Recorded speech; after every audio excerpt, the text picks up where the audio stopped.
I thought the war with my neighbor Karen was over. I was wrong. She had stopped watching me with cameras, but she had started listening. She planted a listening device on my own porch, but what the feds found on it wasn't just my conversations. It was a dark secret that implicated half of our neighborhood and exposed a conspiracy I never could have imagined. After the whole hidden camera fiasco, a strange and welcome silence had settled over our street. Karen was a ghost. I rarely saw her, and when I did, she'd scurry back inside her house, avoiding eye contact. The constant feeling of being watched had finally faded, and for the first time in months, I felt truly at peace in my own home. I started enjoying my front porch again, having coffee in the mornings, and talking on the phone with friends in the evenings. The peace, however, was a fragile illusion. It started with a whisper. Not a real whisper, but a feeling. I'd be on a private phone call on my porch discussing something personal, a work project, a family issue. The next day, I'd overhear snippets of my conversation from other neighbors. Mrs. Gable next door suddenly asked me how my big project in the city was going, a detail I had only mentioned on that one phone call. At first, I dismissed it as coincidence. Small towns, thin walls, maybe she just overheard. But then it happened again. I had a quiet, hushed conversation with my sister about our mother's upcoming doctor's appointment. 2 days later, another neighbor, Mr. Henderson, stopped me while I was getting my mail. "Hope everything's okay with your mom," he said with a sympathetic look. My blood ran cold. There was no way he could have known that. It wasn't a coincidence. The feeling of being watched was gone, but a new, more sinister feeling had replaced it, the feeling of being heard. I'm so grateful you're here to follow this new, insane chapter with me. It's terrifying when your privacy is invaded all over again. I'm curious. What would you find more disturbing, being secretly watched or secretly listened to? Let me know in the comments. And if you're already hooked on this new mystery, taking a moment to hit the like button and subscribe really helps bring these stories to light. It means the world. My paranoia was back, but this time it was different. I wasn't looking for blinking red lights. I was listening for something. I started searching my porch methodically. I checked under the chairs, behind the flower pots, inside the light fixtures. Nothing. I was starting to think I was going crazy. Then my eyes landed on the ugly ceramic frog my aunt had given me as a housewarming gift. It was a hideous little thing, and I had just stuck it in the corner of the porch to be polite. It had been there for months. I picked it up. It felt slightly heavier than I remembered. I turned it over. Taped to the flat bottom, almost perfectly camouflaged against the dark ceramic, was a tiny black square.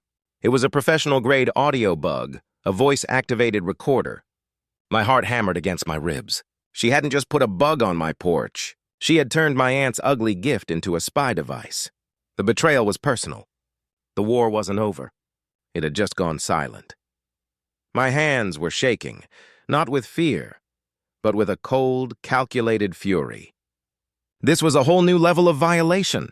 Placing a listening device on private property to intercept communications is a serious federal crime under the Electronic Communications Privacy Act.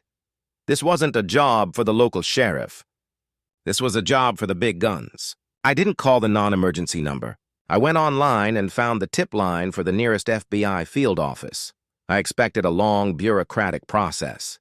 Instead, after I explained the situation, mentioning my name and the previous case involving Karen Wilson, I was put through to an agent almost immediately. Agent Davies was all business. His voice was sharp, professional, and he took me seriously from the first second. He listened intently as I described the device, the out-of-place comments from neighbors, and my suspicion that it was Karen. "Do not touch the device further," he ordered, his voice firm. "Do not let anyone know you found it. We need to catch her in the act of retrieving it. People who use these devices operate on a cycle. They plant it, let it record, retrieve it, and then repeat. We need to know her cycle." He explained the plan. They would install a tiny, undetectable pinhole camera aimed at my porch. My job was to act completely normal, to continue having conversations on my porch, to pretend I knew nothing. It was the hardest thing I'd ever had to do. For the next week, I was an actor in my own real-life spy movie. I'd talk on the phone about fake business deals and non-existent family emergencies, all while knowing she was likely listening and the feds were watching her. The wait was agonizing. Then, one Tuesday just after 2 a.m. it happened. My phone buzzed with a text from Agent Davies. "We have movement." I went to my window, my heart pounding. A dark figure was creeping across my lawn, moving silently through the shadows. The figure knelt beside the ceramic frog, fumbled with it for a moment, and then crept back towards Karen's house. The whole thing took less than 30 seconds. Agent Davies texted again. "We got her." Crystal clear footage. "Stay inside. We're moving in now." A moment later, 2 dark, unmarked SUVs that had been parked down the street rolled silently up to Karen's house, their lights off. The quiet peace of my neighborhood was about to be shattered once again. I watched from my window as 4 agents in jackets marked FBI emerged from the SUVs and approached Karen's front door. They didn't knock loudly. They gave a firm, authoritative rap. A light flicked on inside. A few moments later, the door creaked open, and Karen peered out, her face a mask of confusion. "Karen Wilson?" Agent Davies asked, his voice calm but carrying the full weight of federal authority. "Yes? What is this about?" she asked, feigning innocence. Agent Davies held up his credentials. "We have a federal warrant to search this property in connection with an investigation into illegal electronic surveillance." Karen's response was a masterclass in self-incrimination. She didn't deny it. She didn't act surprised. Instead, she immediately tried to deflect. "This is about that ridiculous man across the street, isn't it?" "He's paranoid!" "He's been harassing me ever since the last incident." From my own porch, where I was now standing to observe, I couldn't help myself. "Really, Karen?" I called out, my voice cutting through the night air. "Paranoid? Or just tired of you illegally recording my private conversations?" A few lights had started to come on in neighboring houses. The audience was gathering. Karen's face went pale as she realized she was caught. She stammered, trying to create a lie on the spot. "It was for neighborhood security. I was worried about crime. I was just trying to keep everyone safe." Agent Davies didn't even blink. "So you're admitting you placed the recording device?" he asked smoothly. Backed into a corner, Karen made her final fatal mistake. She looked from the agents to me to the waking neighbors, and her bravado crumbled. I think I need to speak to my lawyer," she whispered. The street went dead silent. It was the same mistake she made last time. Innocent people don't ask for a lawyer when asked about neighborhood safety. Agent Davies simply nodded. "That is your right. These agents will stay with you while we conduct our search." He turned to me. "Mr. Nawab, would you care to observe? You're the primary victim in this case." He led me towards her house. "Be prepared," he said in a low voice. "We never know what we'll find in these situations."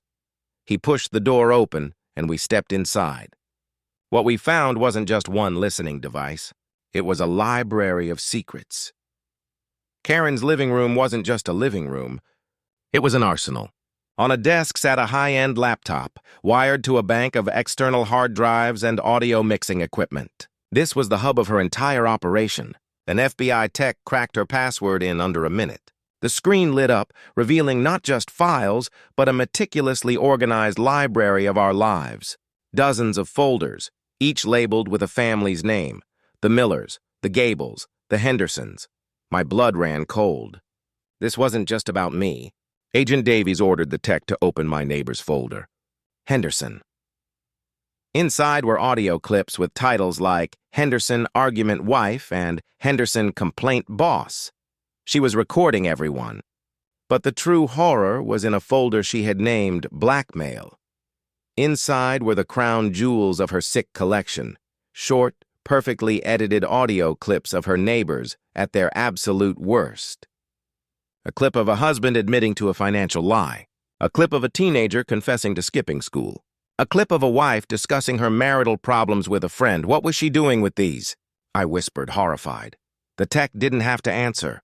He clicked open her sent email folder. The screen filled with anonymous emails sent to employers, spouses, and even rival parents. One email, sent to Mr. Henderson's boss, had the subject line, "Something you should hear about your employee," with an audio file of him complaining about work attached. Another, sent to the husband of a neighbor, contained a clip of his wife on the phone. "She's not just listening," Agent Davies said, his voice grim. "She's weaponizing their secrets. She's playing God with their lives, creating chaos for her own entertainment." This wasn't a hobby. This was psychological warfare. She had turned our private moments into her personal ammunition, ready to fire at anyone, any time, just for the thrill of it. This time there was no slap on the wrist. Karen's lonely old woman act evaporated the second the blackmail folder was presented in federal court. The prosecution didn't just paint her as a nosy neighbor. They painted her as a malicious puppeteer, a domestic terrorist who used secrets as her weapon of choice. The judge agreed. Citing the premeditated nature of her crimes and the extreme psychological distress she inflicted on the entire community, he decided to make an example of her. He looked down at Karen, his face like stone, and delivered the sentence. "This was not a mistake," he said, his voice echoing in the silent courtroom. "This was a campaign of terror. 18 months in a federal correctional facility." The words hit like a hammer. No probation, no house arrest. Prison. The day the U.S. Marshals came to take her away, the whole neighborhood was outside. Not to celebrate, but to watch. To see it finally be over. As she was led away in handcuffs, she looked at me one last time, her eyes empty. The queen had been dethroned. Her kingdom of secrets exposed and dismantled. A few weeks later, we had a neighborhood barbecue. It was awkward at first, but then people started talking. Really talking. Sharing the secrets Karen had tried to use against them and laughing about it. The power she held was gone. My ugly ceramic frog now sits on my fireplace mantel, a trophy from a silent war. It's a reminder that true neighborhood security doesn't come from listening in on your neighbors, but from learning to trust them again. And this time I knew for sure her story was finally over.